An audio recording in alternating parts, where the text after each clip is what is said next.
ইউটিউবে দেয় ইউটিউবে। এই যে আমাদের গলাকাটা বাজারের সবচেয়ে অভিজ্ঞ এবং সবচেয়ে সিনিয়র প্লেয়ার।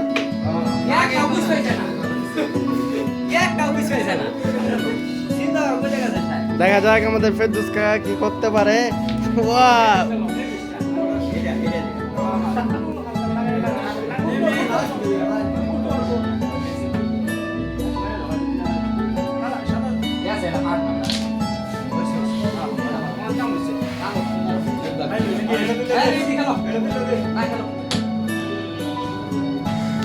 এই ভিডিও তুমি